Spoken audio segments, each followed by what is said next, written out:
forma sobrenatural, que forma sobrenatural. Amém, Jesus, amém e amém. Shalom, Igreja do Avivamento.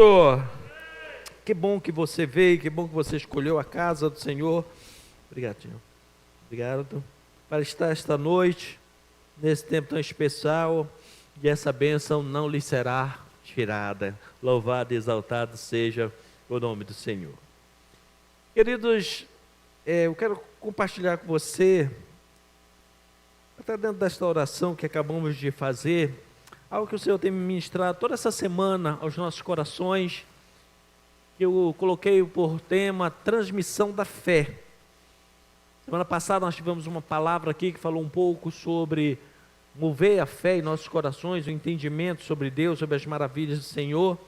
E continuando esse nível de entendimento, eu quero falar hoje um pouco sobre o Salmo de número 78, os versículos 3 e 4. Salmo de número 78, versículos 3 e 4.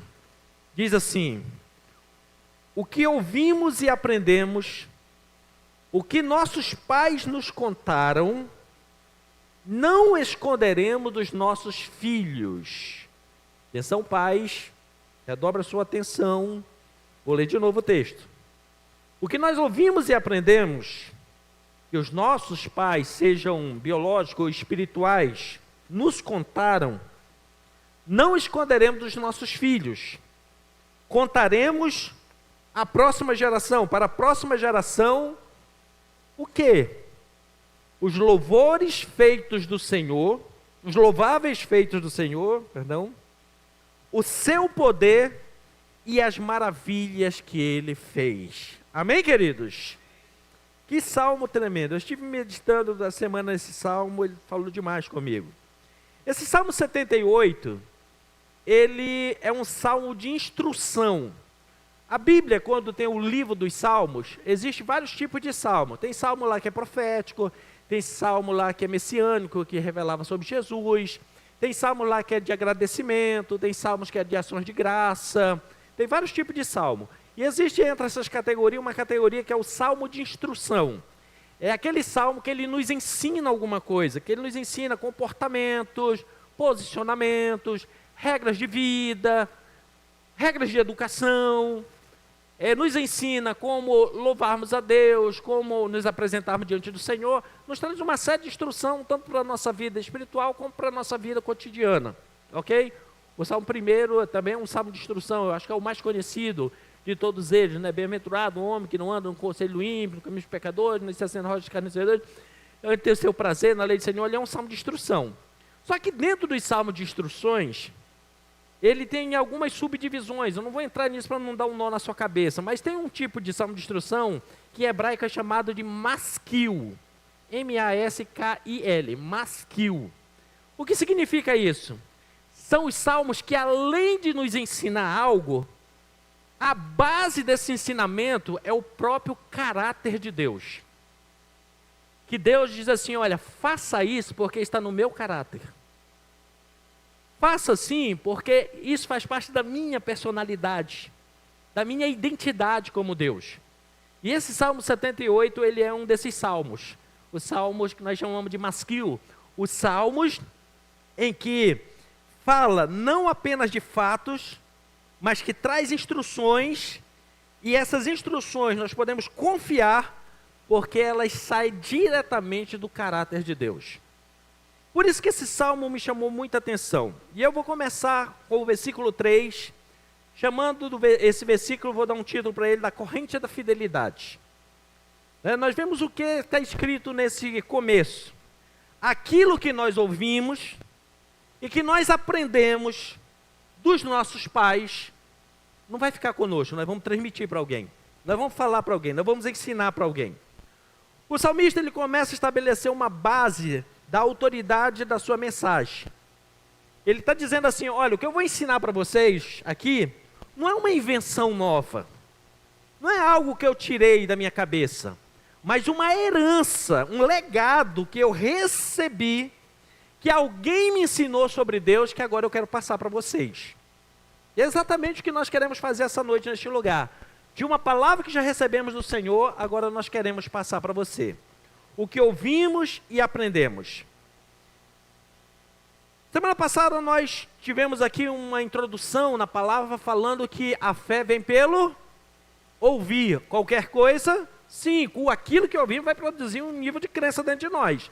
Mas se queremos um bom nível de crença e fé dentro de nós, nós precisamos ouvir o quê? A palavra de Deus. Tudo que nós, semana passada quem esteve aqui, se você não esteve, está no nosso canal da igreja, ouça a palavra da semana passada. Tudo que nós ouvimos vai produzir um nível de crença em nós. Por isso que tem gente tão desesperada, tão medrosa, tão difícil para tomar decisões. Também, meu irmão, só vê telejornal de TV aberta, vai andar a vida toda em pânico, em desgraça, pensando já na próxima tragédia. Então, pare de ouvir essas situações e ouça mais a palavra de Deus, ouça aquilo que a Bíblia fala.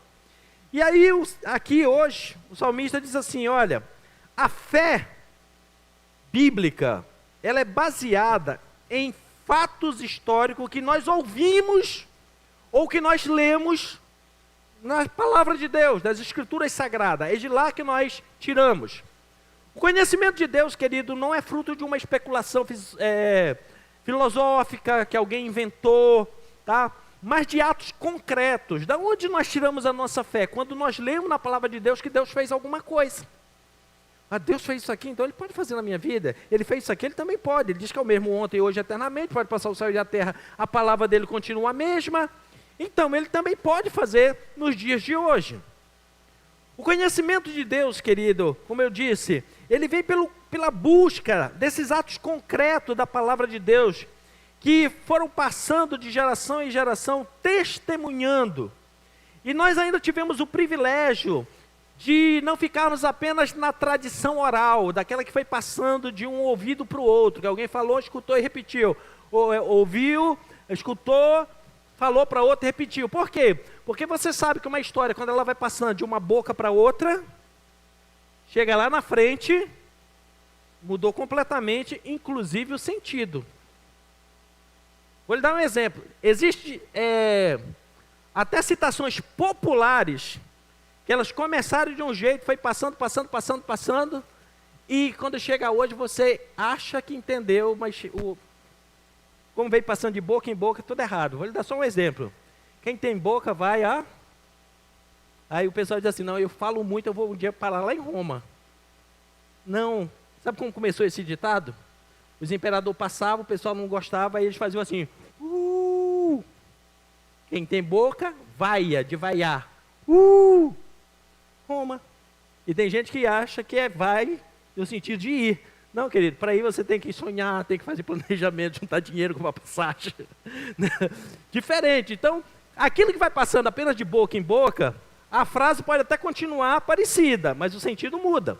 Por isso, Deus se preocupou em nos deixar sua palavra escrita. Para quê? Para que as pessoas não distorcessem. E olha que ainda tem uns que conseguem ler e distorcer, que são as famosas heresias. Então, os feitos do Senhor, querido, eles são para ser repetidos e proclamados. Todo feito do Senhor, ele precisa ser repetido e proclamado. É aquilo que nós chamamos no nosso evangeliquez de testemunho. Devemos testemunhar, dizer para alguém o que Deus fez, seja descrito na Bíblia, seja daquilo que já aconteceu em nossas vidas.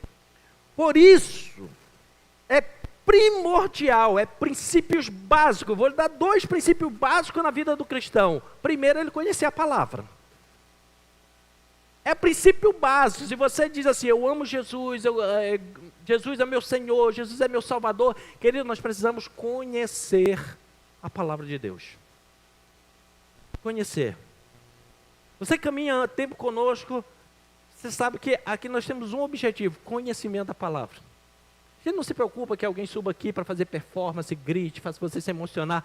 O objetivo é que você guarde alguma coisa da palavra de Deus. Porque emoções no dia da adversidade não te sustenta. Eu vou repetir, emoções no dia da adversidade não te sustenta. Pelo contrário, pode te atrapalhar ainda mais. Mas a palavra de Deus no dia da adversidade é essa sim. Essa te sustenta, te guarda, te protege, faz você tomar decisões corretas. porque ela é base, ela é estrutura. Então esse princípio é básico na vida do cristão. Ele precisa conhecer a palavra de Deus.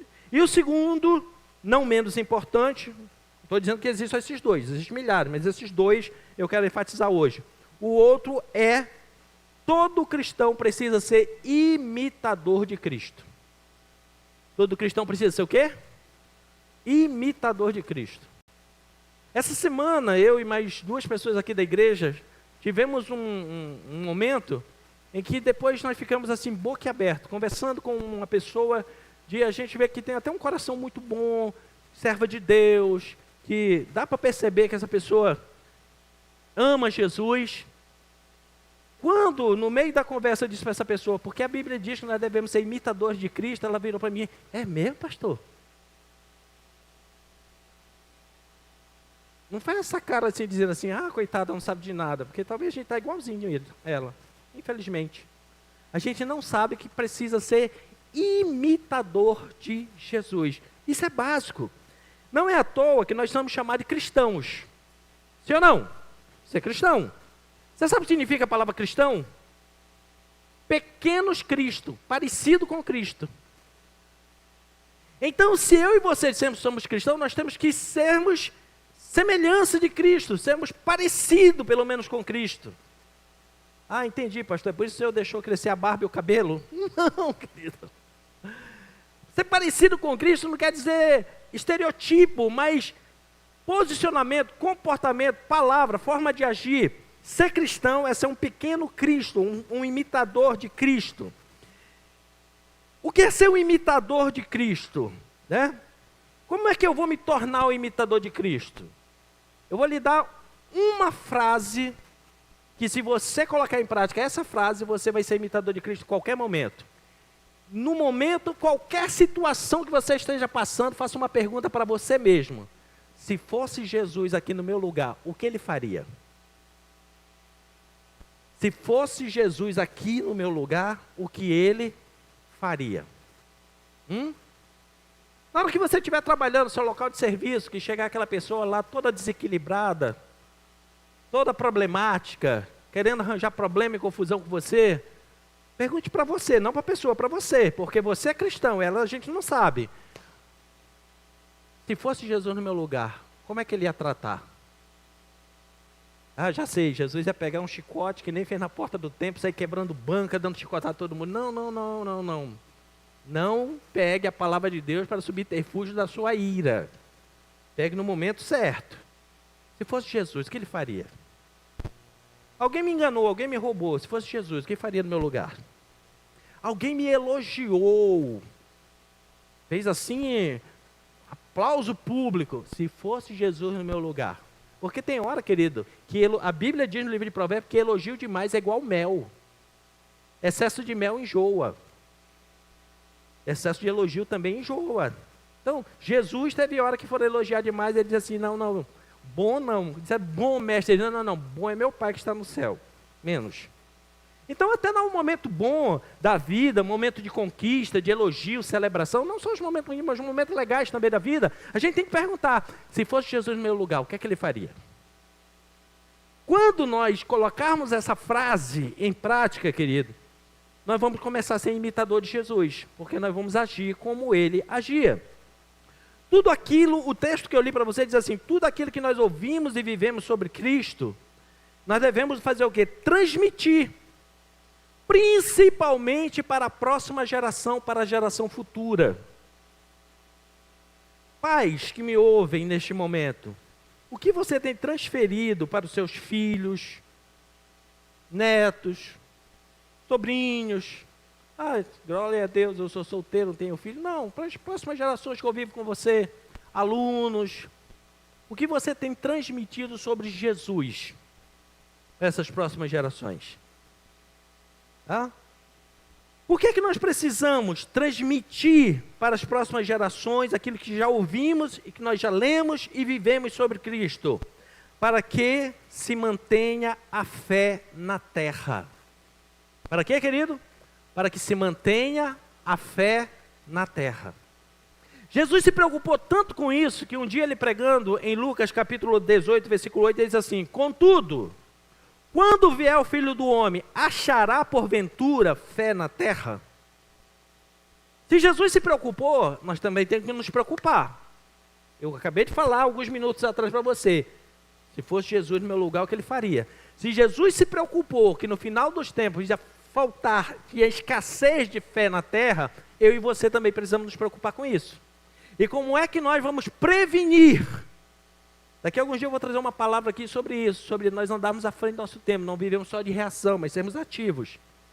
Nós precisamos andar à frente. Como é que eu vou prevenir que pode faltar fé na terra, mas na minha casa não falte? Eu tenho que transmitir para as próximas gerações o que o Senhor já fez. Na última pregação de Jesus, antes de ir para a cruz, em Mateus capítulo 24, versículos 12 e 13, preste bem atenção nos dois versículos. Versículo 12 diz assim: e por se multiplicar a iniquidade, o amor se esfriará de quase todos. Vou repetir. E se por multiplicar a iniquidade, o amor esfriará de quase todos. Diga comigo, estou fora. O amor não pode se esfriar. Ah, pastor, mas está escrito na Bíblia, vai se esfriar. Mas não é para se esfriar no seu coração, meu irmão. Sabe por que se esfria o amor? Por falta de alguém que repita o que Deus já fez. Então nós precisamos repetir, principalmente para as próximas gerações, para que o amor não esfrie no coração deles. Porque, vamos ver se esse texto está acontecendo. A iniquidade está se multiplicando pelo mundo? Se está. O que é iniquidade? É a pessoa saber o posicionamento e se rebelar contra Deus. Sabe o que Deus diz, mas se posiciona contrário. Sabe o que Deus manda, mas faz o oposto. E isso é iniquidade. É a forma consciente, deliberada, que a pessoa se rebela contra Deus e sua palavra. Então está se multiplicando a iniquidade, infelizmente até dentro da igreja. E tem pessoas que ouvem a palavra, mas se rebelam contra a palavra. Mas o versículo de número 13 na sequência diz assim: aquele, porém, que perseverar até o fim, esse será salvo. Agora diga, eu estou dentro. Ixi, foi mais fraco que eu estar fora. Vamos ler de novo o texto? Primeiro versículo. E por se multiplicar a iniquidade, o amor se esfriará de quase todos. Você está fora. Aquele, porém, que perseverar até o fim, será salvo. Você está dentro. Agora sim. O versículo 12 não é para cumprir nossas vidas, querido. O 13 sim, mas por quê? Porque se nós obedecermos o que disse a palavra de Deus, passarmos para as próximas gerações os feitos e as maravilhas do Senhor. A iniquidade, querido, que é justamente essa rebelião contra Deus e a sua palavra, só é combatida pela perseverança da aplicação da palavra de Deus. Vou repetir, a iniquidade ela só é combatida e vencida pela continuidade, pela perseverança de aplicarmos a palavra de Deus. Alguns de nós possamos ter essa experiência como eu tenho, ou já teve com seus filhos também, como eu também já tive, de que você ouve a palavra de Deus, você ensina a palavra de Deus, mas quando chega numa fase da vida, você ou seus filhos se rebelam contra Deus e a palavra. Não quer mais saber de Deus, de igreja, nada. Só tem um detalhe, a palavra ficou plantada. E um dia, ela brota, e essa pessoa achou o caminho de volta do Senhor. Aconteceu comigo, quando eu era criança. Na época que meus pais se separaram, eu fui para o mundão, aquele negócio todo. Por isso que eu amo o trabalho de criança, e tem um trabalho na igreja que eu sou apaixonado, e que a gente não mede esforço de investir no trabalho de criança, porque foi as aulas de criança que me trouxeram de volta para a igreja. Tinha 19 anos de idade, estava num baile, bebendo, bêbado, sentei para beber mais um pouco, e quando eu fechei os olhos, parecia que eu estava numa sala de aula das crianças. Até as figurinhas de Eliseu careca e de Paulo com a perna torta, eu via passando na minha frente. E nessa hora o Espírito Santo falou, você não tem prazer de estar aqui. paguei a conta, fui embora. Isso foi na sexta-feira. No sábado eu voltei para Jesus. Foi no dia 16 de março de 1990, uma sexta-feira. No dia 17 eu voltei para Jesus. Estamos até hoje na presença do Senhor. Por quê? Porque os meus pais, os professores da casa do Senhor, me ensinaram sobre feitos e maravilhas de Deus, que no momento mais terrível da minha vida, estava guardado na mente. É por isso que nós precisamos fazer isso, para que a fé não se acabe, não pereça dos nossos filhos. Então o primeiro passo é nós contarmos aquilo que nós ouvimos, aquilo que nós ouvimos, aquilo que nós aprendemos. Segundo, aquilo que os nossos pais nos contaram. Como eu falei, pais físicos ou espirituais. Talvez você não teve um pai biológico que conhecia a palavra de Deus, mas você aceitou Jesus, teve alguém na casa do Senhor para te instruir na palavra, para liderar uma célula, para estar ensinando a palavra. Você precisa considerar como um pai espiritual, aquele que te ensina a palavra de Deus. O que os nossos pais nos contaram: Deus é um Deus geracional. Por isso ele se revela na Bíblia dizendo: eu sou o Deus de Abraão, Deus de Isaac e Deus de Jacó. Ele está dizendo que ele acompanha as gerações. Um Deus que ele é tão geracional que ele diz assim: quando eu entro numa família que me honra, eu, Senhor, abençoo até 1000 gerações dessa família. Mas, se eu me deparar com uma família que me desonra, tem consequência até 4 gerações. Mas mesmo assim, olha a generosidade de Deus. Ele se propõe a abençoar 1000 vezes mais. E para punir, ele só pune 4.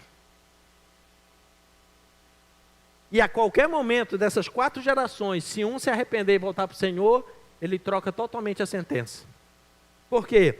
Porque ele é um Deus que ama gerações, uma geração após o outro. Aí a gente precisa parar e entender algo aqui muito especial, que hoje em dia tem se tornado um problema para muitos cristãos. Tem caído no engano do inferno e a gente precisa ficar isento desse engano e ensinar para os nossos filhos não cair nesse mesmo engano. O que, pastor? O mundo espiritual, querido, as contas, reações são todas unificadas. São todas o quê? Unificadas, diferente dos assuntos que nós damos no dia a dia. Como assim? Vamos lá. No dia a dia eu separo. Porque a minha vida de trabalho é aqui, eu trabalho com isso, tal, acabou o expediente, eu fechei a porta, não quero saber do que está acontecendo. Eu separo minha vida de trabalho, eu separo a minha vida de estudo. Não, eu vou estudar isso aqui, eu escolho. Eu separo a minha vida de relacionamento familiar, com quem vou me relacionar, com quem vou casar. Eu começo a separar. A minha vida espiritual, eu vou separando e dando para cada um peso diferente. Aquilo que eu coloco como prioridade tem mais peso. O que eu não coloco por prioridade, eu não valorizo. Por isso a gente separa. Aí o indivíduo, ele separa a vida de trabalho dele, a vida financeira, ele dá prioridade. Ele está com dor de cabeça, está com unha encravada, muitas vezes está passando mal, mas ele vai trabalhar. Porque ele dá prioridade, porque ele pensa assim, é daqui que vem meu sustento. E do lugar onde vem o socorro, vida, transformação, novidade de vida, que é a vida espiritual, ele dá menos importância. Hoje doeu a raiz do cabelo, não vou para a igreja não. Está doendo o fio aqui do cabelo, não consigo nem pentear, não vou para a igreja. E olha que às vezes é careca, mas está doendo o fio do cabelo. Não vem. Por quê? Porque tudo depende daquilo que nós damos mais valor, que nós colocamos com maior prioridade em nossas vidas. Só que no mundo espiritual, querido, tudo vem numa fatura só. Tudo vem numa fatura só. Vou lhe dar um exemplo particular para a gente entender o mundo espiritual. Você que tem um cartão de crédito, você pega o seu cartão de crédito, você compra roupa. O que mais você compra no cartão de crédito? Sapatos, alimento.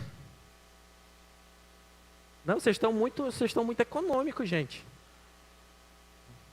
Joias, remédio, viagem, paga viagem, perfumes, muito bem. Não. Paga o salão de beleza, os homens gastam com carro. Né?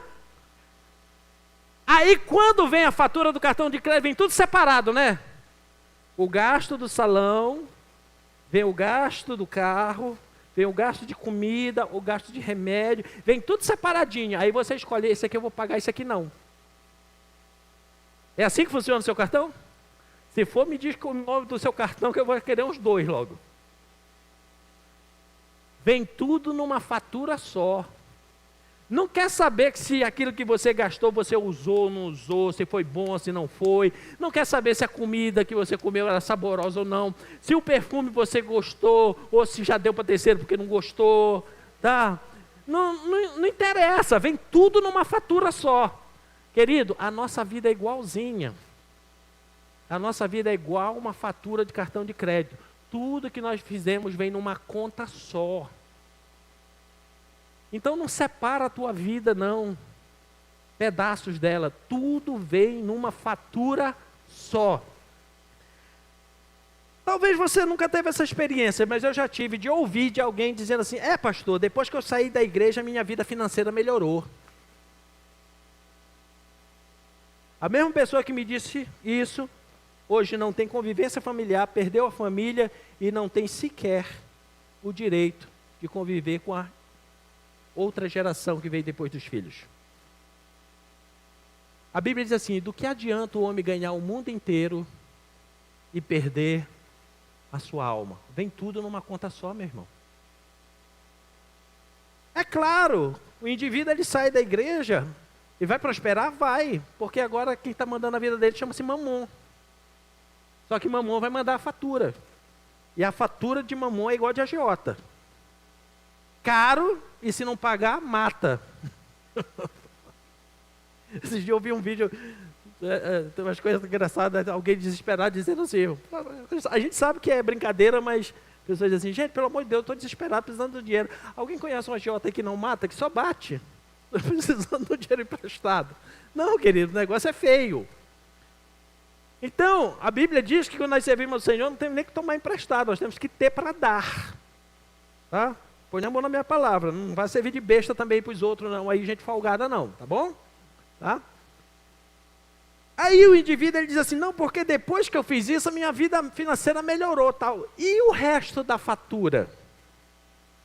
Aquela que quando ele chega na casa dele, liga o chuveiro, se enfia debaixo do chuveiro, para ninguém perceber que está correndo na cara, não é só água, tem lágrima também.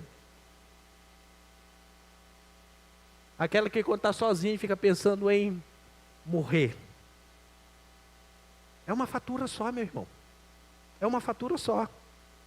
Então a gente precisa entender que no mundo espiritual tem essas reações espirituais. E muitos vai descer abismos maiores ainda, porque o orgulho é tão grande que ele se torna escravo do orgulho e com isso não busca o caminho de volta, o caminho do arrependimento. Aí fica mais difícil ainda. Então, querido, por isso é que a palavra de Deus está nos trazendo essa advertência.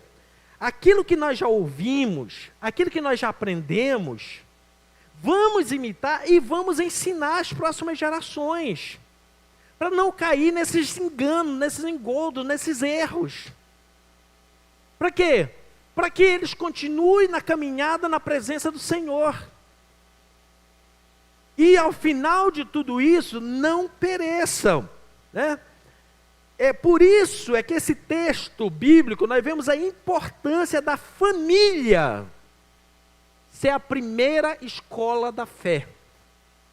Vou repetir, a família, esse texto do Salmo 78, a principal lição desse salmo é que a família precisa ser a primeira escola de lição da fé.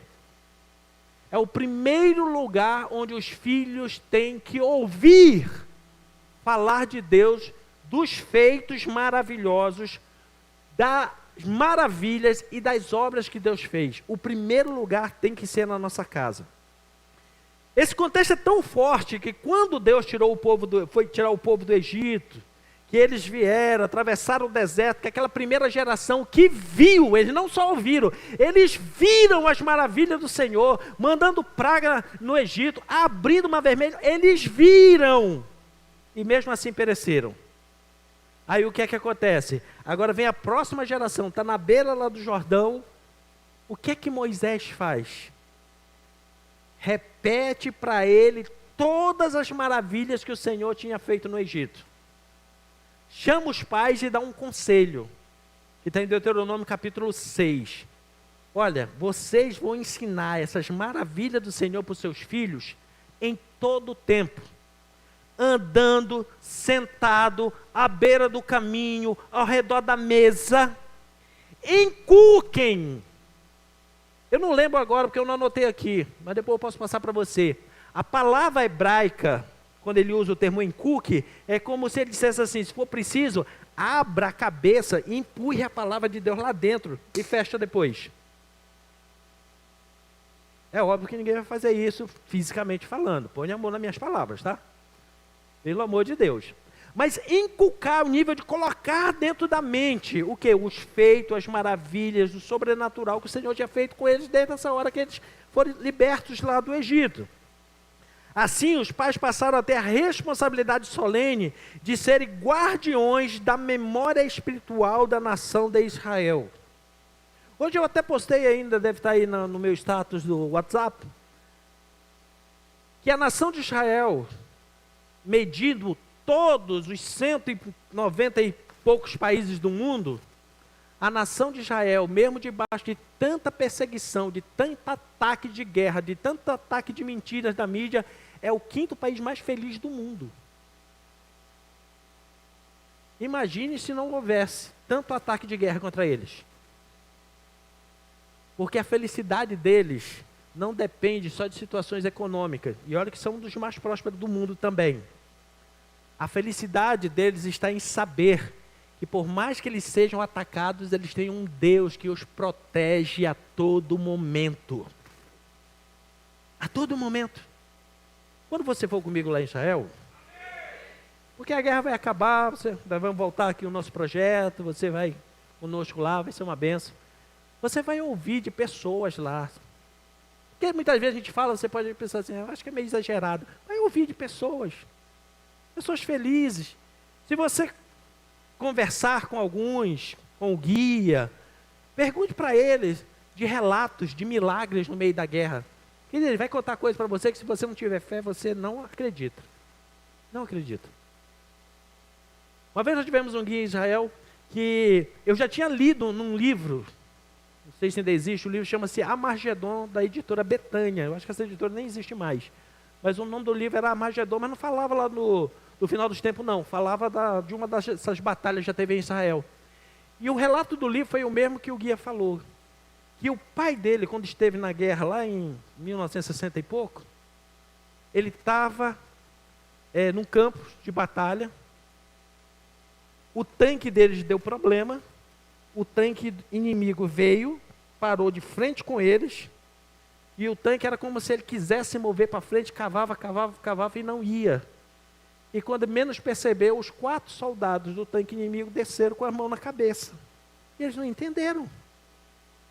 E quando eles desceram, imobilizaram os 4, perguntaram para eles, o que foi que aconteceu? Eles disseram assim, nós 4 tivemos a mesma visão, nós vimos um anjo que desceu, e na hora que nós fomos disparar o canhão contra vocês, ele botou a mão na boca do canhão. Por isso a gente tentava ir para frente, não ia, porque ficou parado. E depois ele tirou a mão, colocou o olho na boca do canhão e disse assim, se não sair daí, morre. Nós nos rendemos.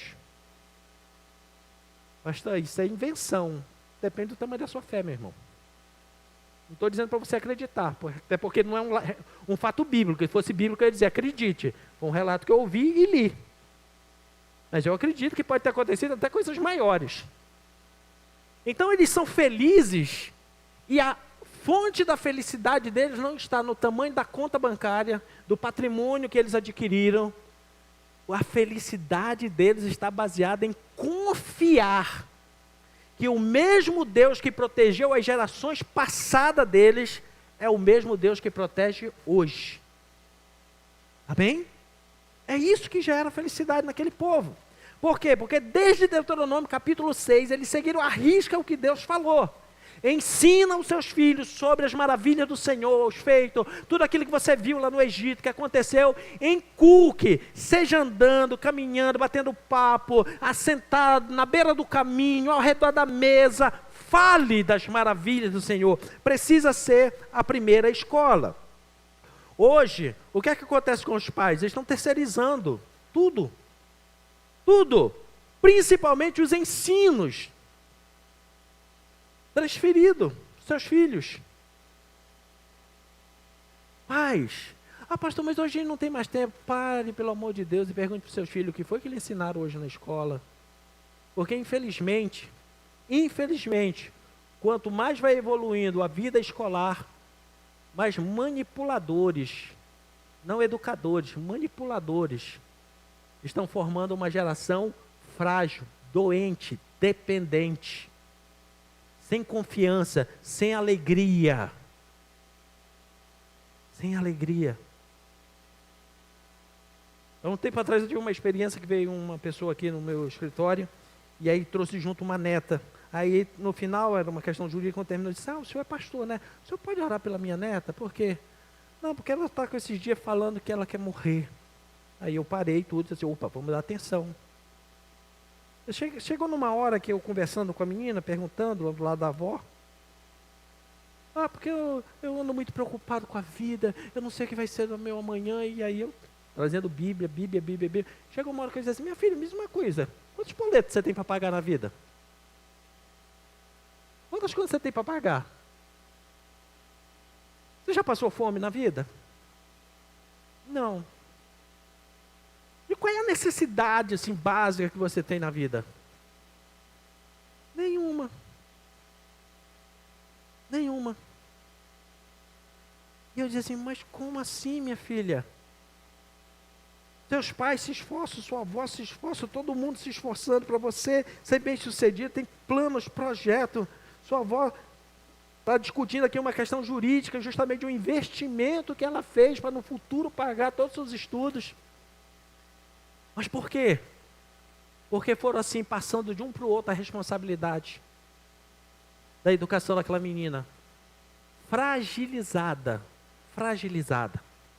Então, querido, se você quer que os seus filhos, a sua descendência futura, seja forte, fale dos feitos memoráveis do Senhor para eles a todo tempo. Conte as maravilhas do Senhor. Para que nós precisamos fazer isso? Aí vamos para o versículo 4, para combater a amnésia espiritual. O versículo 4 começa dizendo assim, não escondemos dos nossos filhos, olha aqui, de novo, de tudo que nós ouvimos e já aprendemos sobre Deus. Testemunhe, fala abertamente, mas não esconda isso dos seus filhos, principalmente, inicialmente dos seus filhos. O pecado da omissão é um dos mais perigosos que existe contra o povo de Deus. Quando uma geração deixa de contar as maravilhas de Deus, a próxima geração perde a sua identidade. Não vou pedir para se manifestar, para não ficar assim, parecendo, vamos dizer, peça de museu, mas eu tenho certeza que tem gente aqui que tem experiências, que antigamente, quando os pais encontravam, tinha alguma reunião em casa, eles começavam a contar as histórias passadas da vida, né? Fazia aquela roda, contava aquelas histórias, tal. Eu acho que dessa turma toda, acho só o Juju que não ouviu isso, né? Mas os outros mais novos um pouco, sempre, né? Fazia aquela reunião de família e contava as histórias assim.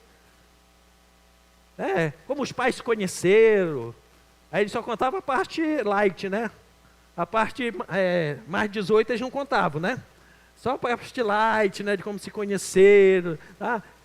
Era bom aquela situação. Hoje em dia, nem reunir para comer, o pessoal não tem mais tempo. Né? Então, ali eles passavam de um para o outro, o que tinham vivido, as situações, e isso formava uma identidade familiar. Família gostava de estar junto, família gostava de passar de momentos juntos celebrando. Hoje em dia, não. Por não terem mais esse tempo, essa convivência, as famílias perderam as suas identidades. Aí quando chegam agora para se reunir, vira uma disputa para mostrar quem é melhor. Eu sei que na sua família não acontece, mas eu conheço, mas por aí, meu irmão. Não, aí reúne lá, seu filho está fazendo o que na vida? Não, porque o meu está fazendo NBA, não sei aonde, não sei quem mais. Que maravilha! Glória a Deus! E fica com aquele negócio, em vez de compartilhar os bons feitos, as maravilhas do Senhor, quer hoje reunir para falar assim, eu estou melhor do que você.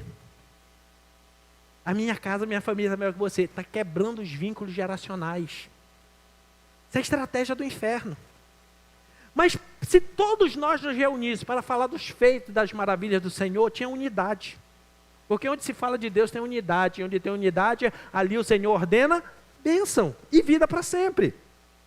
Então, querido, nós precisamos ter não perder esse feeling de passar essa identidade para as gerações de quem é Deus, dos feitos maravilhosos de Deus, do que Deus fez.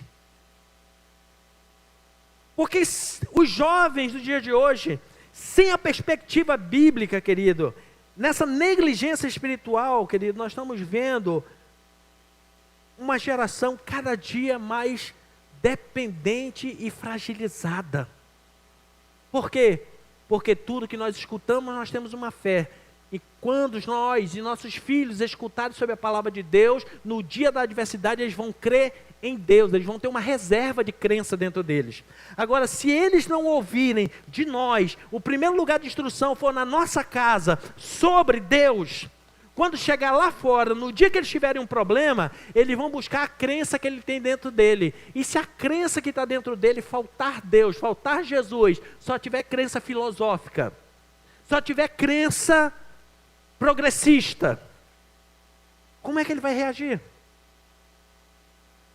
Procurar o suicídio como solução? Mas se ele tiver uma reserva de Deus lá dentro, ele diz assim, não, mas eu sei o Deus em quem eu tenho crido. Eu sei que Deus, quando fala, Ele cumpre a sua palavra. Eu sei que a Bíblia diz que o choro pode durar uma noite, mas a alegria vem pelo amanhecer. Eu sei que o anjo do Senhor acampa ao redor para proteger e guardar de todo mal.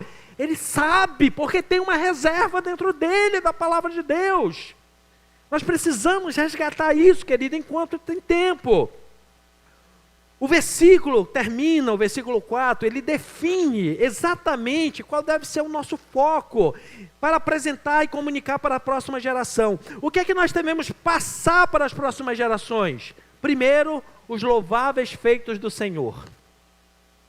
Passe para as próximas gerações os louváveis feitos do Senhor. Por que o texto fala em louváveis? Fala de louvor. Conte a história com um sentido de gratidão, de adoração. É isso que é falar de forma louvável. Aquilo que nós falamos da palavra de Deus não tem que ser só uma narrativa histórica. Porque se for só uma narrativa histórica, é igual um conto de fada. É a mesma coisa que contar um conto de fada. Mas quando você passa com louvor, com adoração, com gratidão, com reconhecimento, querido, a coisa muda e marca. Sabe como a gente pode fazer isso na prática, no dia a dia? Conte para as próximas gerações os acontecimentos bíblicos, comparando os feitos descritos na Bíblia com aquilo que já aconteceu com você. Vou lhe dar alguns exemplos aqui. Você pode, no meio de uma conversa, não precisa ser aquele negócio de programar, senta aqui que eu vou contar a Bíblia para você. Não, como foi ensinado. Andando, conversando na beira do caminho, ao redor da mesa, dirigindo com o filho do lado. Você vai contando as maravilhas do Senhor, comparando o que Deus já fez na sua vida com algo na Bíblia. Exemplo, você pode ir contando para o filho um escape, um livramento, que Deus te livrou de um acidente. Você pode dizer para eles assim, ó, assim como Deus livrou o povo do Egito, lá, que tinha o sangue marcado na porta, Deus também me livrou de um acidente mortal. Aí ele vai começar a associar, peraí, é o mesmo Deus do Egito, foi o mesmo que livrou meu pai. Amanhã, quando essa criança crescer, que ela estiver passando um momento de ameaça, um momento de dificuldade, um momento de perigo, o que é que ela vai lembrar? O Deus do Egito, o Deus que salvou o povo de Israel no Egito, ou o mesmo que salvou meu pai no acidente, é o mesmo que pode me salvar. Fácil, mas para isso a gente tem que conhecer um pouquinho da palavra, né, meu irmão?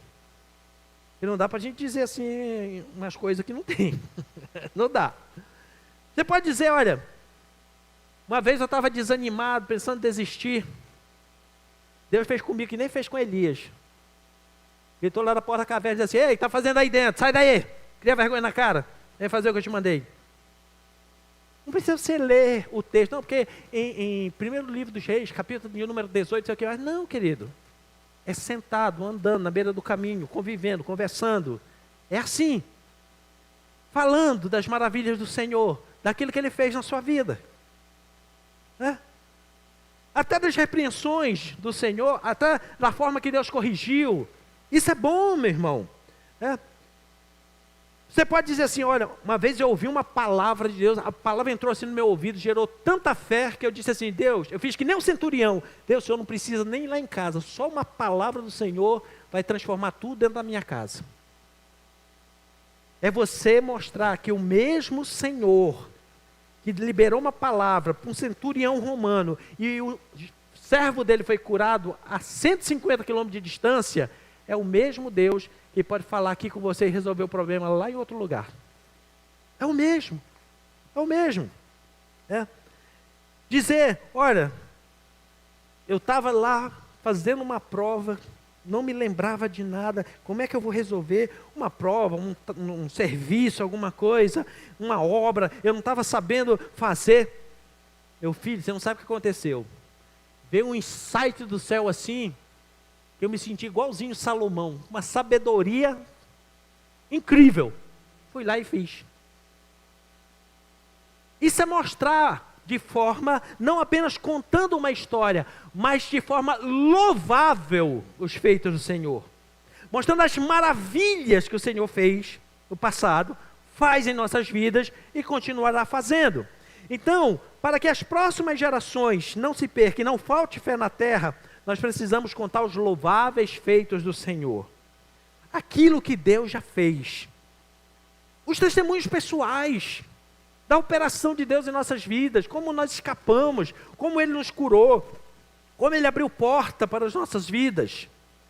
Devemos contar os louváveis feitos do Senhor, segundo, o seu poder. Precisamos fazer conhecido, relatar como a mão de Deus interveio em situações impossíveis. Como a mão de Deus sustentou. Ele dê seu testemunho pessoal, os testemunhos em volta de você, daquilo que Deus continua fazendo. E detalhe, não precisa ser um negócio muito extraordinário, não, conte desde os pequenos feitos, coloque tudo como se fosse intervenção de Deus, porque é intervenção de Deus. Muitas vezes Deus está trabalhando ao nosso favor, Deus está nos trazendo escape, livramentos, nos livrando de tantas coisas e nós não percebemos que é Deus. Então, meu irmão, na dúvida, atribua tudo a Ele. Você não vai errar em atribuir tudo a Ele. Dê seu testemunho pessoal das maravilhas do Senhor, daquele que Ele tem feito, da resposta diante dos desafios. Desafios que você ouviu, a palavra veio, desceu no seu coração, às vezes não, às vezes foi com luta, relutando contra você mesmo, mas depois teve resultado, depois teve a mão do Senhor estendida, depois você viu Deus agindo. Nós precisamos contar sobre o poder de Deus. Uma porta que se abriu, uma cura, um coração transformado, um comportamento que mudou na sua vida, um hábito. Muitas coisas, queridos, nós temos para testemunhar do poder de Deus, do que Ele fez em nossas vidas. E as maravilhas do Senhor, a maravilha que Ele fez. O termo maravilha refere-se a atos extraordinários que despertam temor e reverência. Contar como o Senhor tirou com mão forte e poderosa o povo do Egito, como Deus transformou a sua vida, como Deus transformou a sua casa, como Deus mudou a sua forma de pensar, como Deus abriu porta, como Deus te abençoou, como Deus te prosperou. Fale das maravilhas de Deus, conte do que Deus fez. Atribua a Deus, ensine, querido, seus filhos a se reunir em torno das suas conquistas e agradecer a Deus. Começar com uma gratidão, com uma oração, dizendo que maravilha do Senhor Ele fez. Seja das coisas menores às maiores, querido, tudo atribua, passe para as gerações futuras. Devemos contar aos nossos filhos sobre os feitos notáveis, sobre o poder e as maravilhas de Deus, para que eles cresçam na fé, no temor do Senhor e não sejam tragados pelas quedas, pelas ilusões do mundo e nem pelas falsas doutrinas. Eu concluo essa palavra deste Salmo 78. Depois leia esse Salmo na sua casa. Em especial os versículos 3 e 4, que nos ensina que a educação cristã é um ato de perseverança. Quando você ouvir falar sobre educação cristã, ela se resume em uma palavra: perseverança. Continue a falar, continue a falar, continue a falar. Talvez você diga: pastor, o senhor não cansa? Quarta, domingo, o senhor está aqui pregando. Não, querido. Porque pregação do Evangelho é um ato de perseverança. A semente um dia vai nascer. Vai brotar. Vai brotar. Uma hora brota. Uma hora essa palavra vai fazer a diferença. A fé não é algo, querido, que cada pessoa inventa do zero. Ela vem pelo ouvir da palavra de Deus. Ela se torna uma tocha dentro daquilo que nós recebemos. E nós temos uma obrigação: passar adiante, testemunhar dos feitos e maravilhas do Senhor, daquilo que o Senhor já te deu, daquilo que o Senhor abriu porta, aquilo providenciou. Quando você conta algo para alguém e alguém pergunta assim: como é que você conseguiu? Qual é a nossa tendência natural? Vai dizer: não, por causa que eu pensei, eu fiz um projeto, eu investi um dinheiro, eu não sei o que mais, recebi não sei o que, eu comprei, vendi, não. Querido, comece, quando alguém perguntar para você: como é que você conseguiu? Diga logo de cara: Deus em primeiro lugar. Foi Deus purinho. Foi Deus. Coloque em primeiro lugar. Como é que você conseguiu isso? Como é que eu boto? Deus purinho. É contar de forma agradável as maravilhas do Senhor, de tudo que o Senhor fez pelas nossas vidas. É fazer como Davi, antes de morrer, quando ele indicou Salomão para o trono, disse assim: meu filho, você está vendo tudo isso aqui? Nunca esqueça, foi o Senhor. Foi o Senhor. Plantou uma semente no coração e uma preocupação na mente de Salomão. Salomão saiu de lá pensando assim: como é que eu vou conseguir manter tudo isso que meu pai conquistou? Como que eu vou conseguir? Pegou, começou a fazer os seus planos, seus projetos, aí Deus aparece para ele. Quando Deus aparece para ele, diz assim: você pode pedir tudo o que você quiser. Meu irmão, você já imaginou Deus aparecer na frente de você e dizer assim: peça tudo o que você quiser? É melhor do que aquela historinha do gênio da lâmpada, né? Que lá você só pode fazer 3 pedidos. Mas Deus apareceu e diz assim: peça tudo o que você quiser. Ele pensou lá atrás no que o pai dele falou. Lembre que foi tudo dado por Deus, tudo feito por Deus. Ele só pediu uma coisa: Senhor, eu só quero sabedoria. Sabedoria para pelo menos manter o que o Senhor fez através do meu pai. Deus olhou para ele e disse assim: uau! Você poderia ter pedido riqueza. Você poderia pedir a morte dos seus inimigos. Mas como você pediu sabedoria, eu te darei sabedoria, riquezas e paz. Enquanto estiver no trono, não haverá guerra. Salomão governou 40 anos e nunca foi para uma guerra. Nunca foi para uma batalha. E olha quantas vezes ele ouviu a história do pai dele na guerra, batalhando e vencendo. Milhares. Mas ele ouviu e disse: Deus, me dá sabedoria para me manter o que meu pai conquistou. Foi suficiente para até hoje ser reconhecido como o homem mais sábio da terra e o mais rico no seu tempo. Por quê? Porque ele ouviu e soube pedir corretamente. O objetivo final desse Salmo 78, eu vou ler os versículos 6 e 7 para nós terminarmos. Porque voltando lá no 4 e 5, aquilo que nós ouvimos, aprendemos com os nossos pais, precisamos passar para a próxima geração, falando sobre os louváveis feitos do Senhor, o seu poder e as suas maravilhas. Para quê eu preciso fazer isso? Para que é que eu preciso passar tudo isso para a próxima geração? O mesmo Salmo explica na sequência. Vamos ler o versículo 6 e 7? Para que eu preciso passar para alguém os feitos e as maravilhas que Deus fez na minha vida? Consegue colocar aí o 6 e 7? A fim de quê? A nova geração conhecesse, filhos que ainda hão de nascer, se levante e por sua vez os referisse aos seus descendentes, ou seja, ainda passe mais para frente, para que pusesse em Deus a sua confiança e não se esquecessem dos feitos de Deus, mas lhe observassem os mandamentos. Aí, por que é que a gente precisa passar para as próximas gerações? Para serem pessoas firmes, confiantes, alicerçadas. Não seja essa geração que está se formando aí, insegura, sem estrutura, sem base, doentes emocionais. Doentes emocionais. Algum tempo atrás se dizia, a profissão do futuro é tecnologia. Não, querida, a profissão do futuro vai ser gente para cuidar de doente emocional. Infelizmente. Porque não tem base nenhuma. Sabe por quê? Porque existe uma parte dentro do ser humano, um alicerce dentro do ser humano, que só é preenchido por Deus.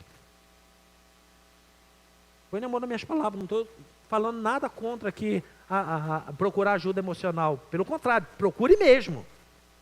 Procure mesmo. Quantas vezes for necessária. Agora, tem coisas, querido, que tem que ter um fundamento. E principalmente confiança. Ela se forma dentro das futuras gerações, quando elas ouvem sobre os feitos maravilhosos de Deus. Sobre aquilo que Deus fez. Sobre aquilo que Ele continua fazendo. Sobre o nosso testemunho. E aí, eles vão querer obedecer os mandamentos do Senhor. Não vai precisar impor. Não vai precisar dizer assim, você tem que fazer isso, você tem que fazer aquilo. Não, quando ele começa a confiar em Deus, ele aprende o temor do Senhor, que é o princípio da sabedoria.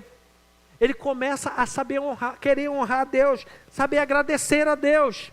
E isso vai multiplicar sabedoria. E nessa multiplicação de sabedoria, teremos uma geração forte, vencedora. E quando Jesus voltar, haverá fé na terra.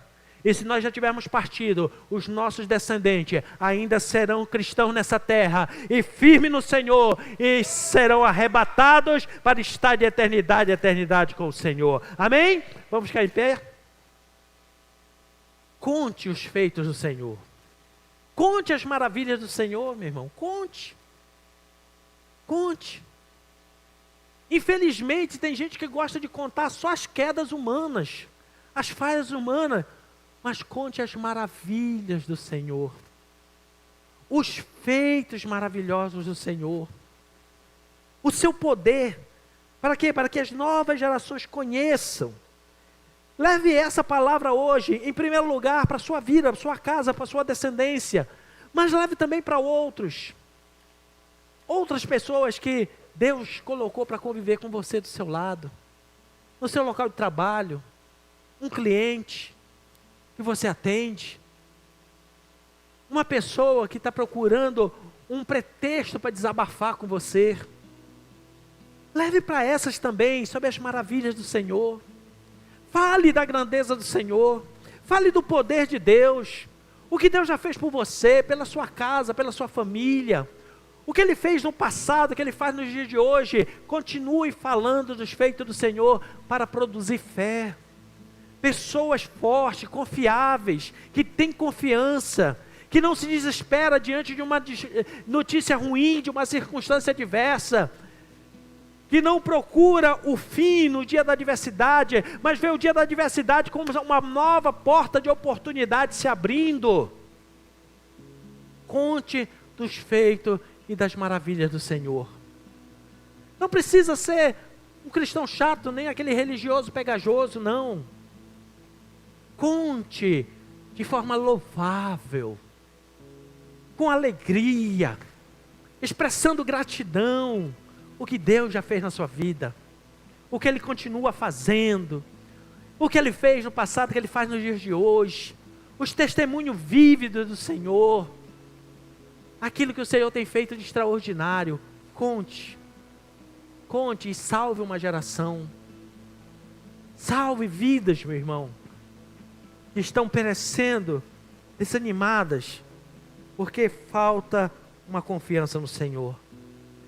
Meu irmão, a partir de hoje, entenda, a vida, principalmente no mundo espiritual, é uma fatura só. É uma fatura só. Dê a mesma prioridade em todas as áreas. Não priorize seu trabalho e esqueça da sua família. Não priorize sua família e esqueça do reino de Deus. Não, faça tudo no mesmo nível. Coloca Deus em primeiro lugar no seu trabalho, na sua casa, no seu lazer, na sua família. Coloca Deus sempre em primeiro lugar. Os feitos, as maravilhas do Senhor, conte. Saia do tradicional. Diga, porque Deus é bom. Que a bondade do Senhor te acompanhe. Pegue textos assim, impactantes da palavra de Deus. Saia daquele comum. Deus lhe pague. Ele não está devendo nada, meu irmão, ele já pagou. E a gente ainda quer colocar a conta na conta dele? Não. Mas comece com uma palavra diferente, que você recebeu de Deus no seu espírito. Ah, eu estou indo. Que a bondade do Senhor te acompanhe. Que a presença do Senhor seja a tua segurança. Comece a plantar sementes dessa forma, contar das maravilhas do Senhor. Quando alguém for fazer uma viagem, você declara, assim como o Senhor protegeu, com nuvem, protegendo do calor e no deserto e tal, o seu povo, que Ele te proteja, que você vá e volte em paz, debaixo da bênção do Senhor.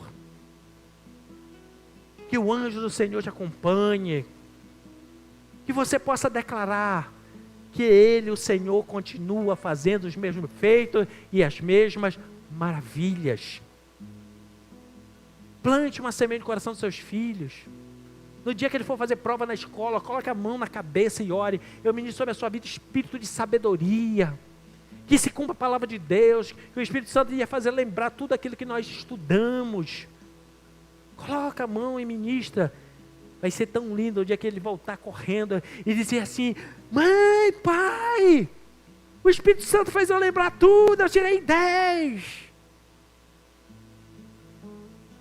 Tem preço para pagar um negócio desse, irmão? Não tem preço. Então fale das bênçãos do Senhor, das maravilhas do Senhor. Das maravilhas do Senhor.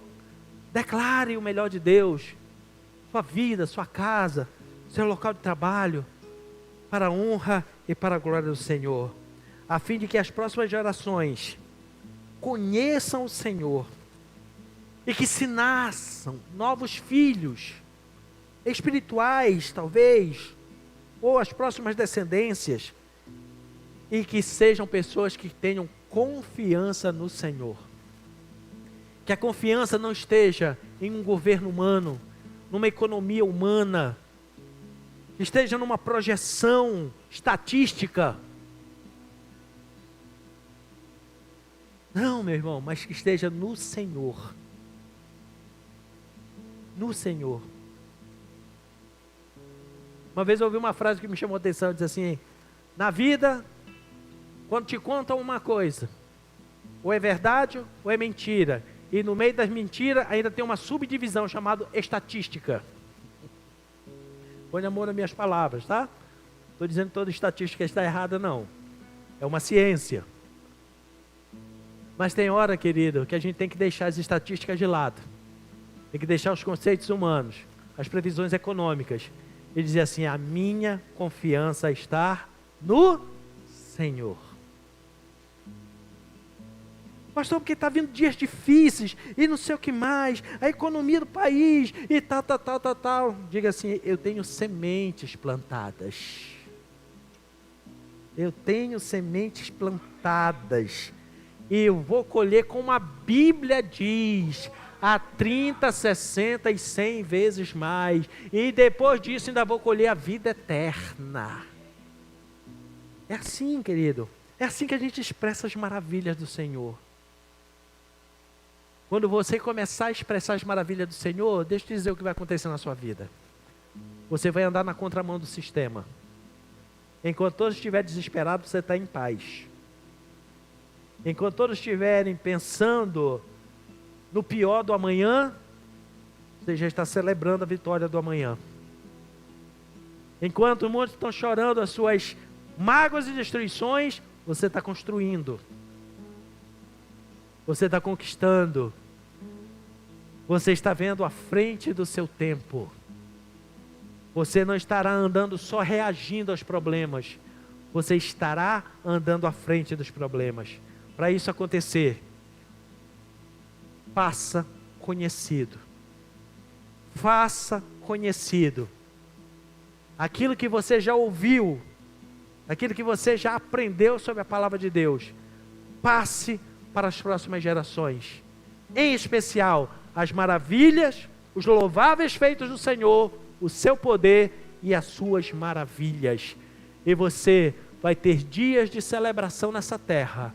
O choro dos seus olhos não serão de tristeza, serão de emoções de alegria, de conquista. E por mais que venha o choro da tristeza nos seus olhos, ele tem prazo de validade. Ele vai durar só uma noite, porque vai raiar um novo dia para você celebrar, porque a sua confiança está no Senhor. Você pode aplaudir o Senhor? Faça isso. Declare que a sua confiança está no Senhor.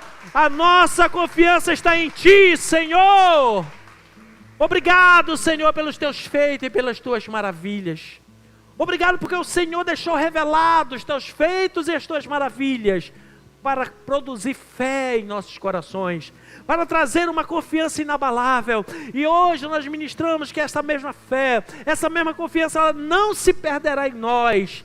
Ela alcançarão as próximas gerações, dos nossos filhos, sejam materiais, sejam espirituais. Eles ouvirão os louváveis feitos do Senhor, a atuação de poder do Senhor, as Tuas maravilhas, a força do Teu poder, Senhor. Eles ouvirão e crerão que é um Deus acima de todas as coisas, um Deus fiel e verdadeiro, que pode passar os céus e a terra, mas a Sua palavra não passará. Um Deus que restaura, um Deus que muda, um Deus que trabalha no silêncio, no secreto, para que o extraordinário se estabeleça.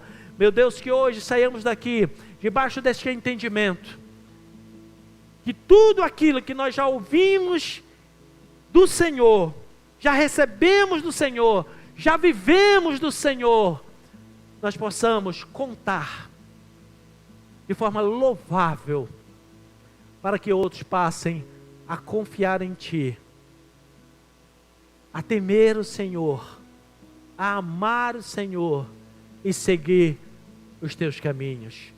Assim te somos gratos, na autoridade do nome de Jesus. Amém, amém e amém. Amém? Eu e você somos cristãos, imitadores de Cristo. Imite o Senhor, dê testemunho dEle. Conte os feitos do Senhor pela sua vida. Conte dos livramentos e das proteções do Senhor para a sua vida. Conte as maravilhas do Senhor. Pare de contar as falhas humanas, os defeitos humanos, porque isso vai trazer mais insegurança para quem ouve. Conte dos feitos maravilhosos do Senhor. e tudo que Ele já fez. E Ele continua fazendo e continuará a fazer a cada dia sobre a sua vida. Amém? Debaixo dessa palavra, nós vamos nos apresentar no altar do Senhor para, com gratidão, trazermos as nossas ofertas.